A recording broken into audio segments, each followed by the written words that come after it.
¿Qué tal? ¿Cómo están ustedes? Les damos la bienvenida a la entrevista del domingo de Portavoz Noticias. Lunes 1 de marzo comienza el año escolar y eso no está en juego, ha dicho el ministro de Educación, que está con nosotros ahí.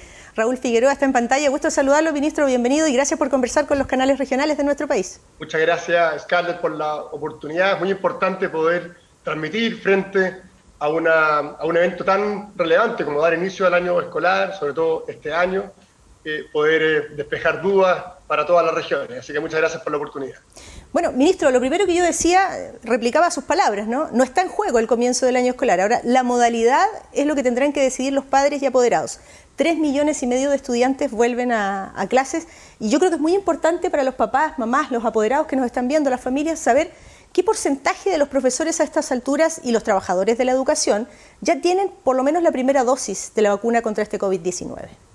Sí, las proyecciones para ya el día que se inicia el año escolar es que aproximadamente la mitad de los trabajadores de la educación, profesores, asistentes de la educación, educadoras de párvulo, manipuladores de alimentos, van a haber recibido ya su primera dosis de la vacuna, lo que ciertamente es una muy buena noticia porque la vacuna, junto con otros elementos de seguridad y protección, permiten ir dándole confianza a las familias para que puedan efectivamente tomar esta decisión. Nosotros hemos dicho que el año escolar, como usted bien decía, Scarlett, parte el 1 de marzo, pero eso no significa que 3,5 millones de estudiantes lleguen a la sala de clases ese día, ¿cierto? Sino que esto es gradual, es flexible, es seguro y es voluntario para las familias. Lo importante es que todos los colegios del país vayan haciendo ese esfuerzo para estar a disposición de sus familias, porque si bien obviamente es voluntario, pero para que puedan tomar la decisión, necesitan que los colegios estén disponibles.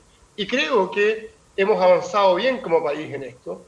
Ya a enero de este año, el 100% de los establecimientos presentó su plan de funcionamiento para el año 2021. En términos generales, estamos hablando de sistemas mixtos que combinan la presencialidad con la educación a distancia y donde obviamente va a ser diferente a lo que tradicionalmente hemos estado acostumbrados a vivir un año escolar normal, pero también tiene que ser distinto al año 2020, que estuvo marcado por una muy prolongada suspensión de clases presenciales, que si bien fue necesario tomar esa medida por razones sanitarias, desde el punto de vista educativo o del desarrollo socioemocional de los jóvenes, significa un perjuicio para ellos y eso es lo que tenemos que revertir este año con el esfuerzo y el compromiso de todos. En los últimos días hemos visto llegar nuevas dosis de la vacuna Pfizer y usted ha dicho preferentemente se van a dedicar a los profesores y a los trabajadores de la educación. Pero yo creo que es muy importante, y usted ha trabajado muy de cerca con el ministro de Salud, decirle a la gente que esto no significa que alguien no se vaya a contagiar o que contagie a otros, sino que vamos a evitar un cuadro grave, ¿verdad? Una hospitalización y una muerte, por supuesto. Entonces yo creo que hay que poner las cosas sobre la mesa desde el principio. Pero otro punto que me parece muy importante, ministro, es saber qué va a ocurrir en caso de que se produzca un contagio de COVID-19, por ejemplo, al interior de un furgón escolar o una sala de clases. Es muy importante lo que usted señala, Scarlett. La vacuna es un elemento muy relevante que le da una luz de esperanza para el mejor control de la pandemia, pero no significa que tengamos que dejar de cuidarnos. Y en ese sentido, los protocolos sanitarios que deben implementarse en los establecimientos educacionales son muy estrictos y apuntan fundamentalmente al uso adecuado de la mascarilla, la limpieza, el lavado de manos, la desinfección y ventilación de las salas de clase, el distanciamiento físico entre los alumnos de al menos 1 metro. Y también la aplicación de protocolos para tomar medidas rápidas en el evento que se genere algún tipo o de contagio o de caso sospechoso. En ese evento, los establecimientos tienen todos protocolos de actuación que apuntan a, si existe algún caso sospechoso, aislar a esa persona, ya sea un alumno o un adulto, contactarse rápidamente con la autoridad sanitaria local y generar ya sea la cuarentena de un grupo determinado, puede ser de un curso entero eventualmente, y muy claro esto, para que no tengamos dudas, si es necesario suspender de nuevo las clases presenciales en un curso, en un nivel o incluso en un establecimiento completo, es una medida que se va a tomar. Esto es dinámico, es bien flexible y por supuesto lo más importante sigue siendo el resguardo de la salud de toda la comunidad educativa. Pero un dato bien importante, el año pasado ya nosotros tuvimos del orden de 1.600 establecimientos que abrieron de manera gradual también, entre jardines infantiles y liceos. de los colegios que abrieron, un 85% no reportó ningún caso de COVID. Solo en un 14% se detectó un solo caso y se tomaron todas las medidas para evitar que eso generara algún brote. Y en el 1% de los casos hubo más de uno, pero ni siquiera fue en forma simultánea. Por lo tanto, la evidencia recogida en Chile el año pasado, coincidente con lo que también se observa en el resto del mundo, es que si se toman las medidas de protección, los colegios no son focos de brote o contagio del COVID, lo mismo que ocurre en el sistema de transporte público.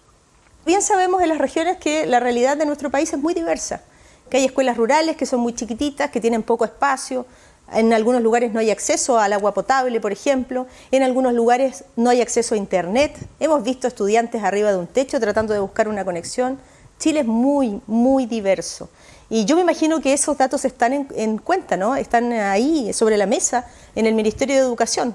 Porque muchos dirán, bueno, pero a mi colegio habrán llegado los recursos. El papá o la mamá dirá, pero mi colegio tendrá kits sanitarios, ¿habrá podido mejorar su infraestructura, por ejemplo? ¿Qué garantías puede darle usted como ministro de Educación a esos papás? Eso que usted señala, Scarlett, es muy importante porque la realidad del país es muy distinta. Tenemos solo en el ámbito escolar del orden de 9.500 establecimientos, todos muy diferentes unos de otros.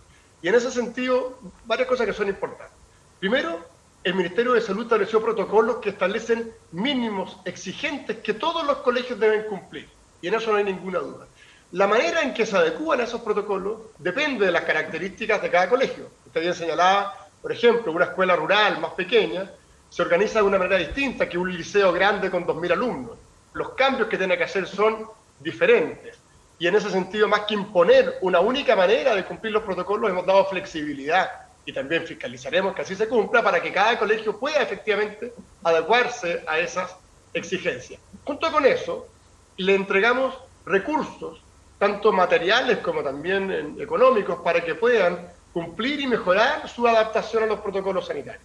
Todos los colegios del país que reciben fondos públicos, el 93% de la matrícula, recibió un kit sanitario con mascarillas, alcohol gel, cloro, termómetro, artículos de limpieza y desinfección para poder cumplir con los protocolos sanitarios. Además, se les entregó flexibilidad en el uso de los recursos de la subvención escolar preferencial. Son del orden de 10.000 millones de pesos que quedan disponibles todos los meses para que lo puedan destinar a artículos de limpieza o protección y también a la adquisición de artículos tecnológicos para mejorar la educación a distancia cuando sea necesario. La convocatoria Yo Confío en mi Escuela puso a disposición 13.000 millones de pesos para poder mejorar la infraestructura y el mobiliario de los establecimientos. Y además, junto con esto, insisto, la flexibilidad absoluta para que puedan, de la mejor manera posible, adecuarse a los protocolos. Un tema bien importante, porque probablemente me lo va a preguntar y siempre sale la pregunta. ¿Qué pasa con aquellas salas de clase donde hay, por ejemplo, 40 alumnos por curso? Es muy importante tener claro que hay protocolos exigentes que cumplir, donde el distanciamiento físico de 1 metro es una regla.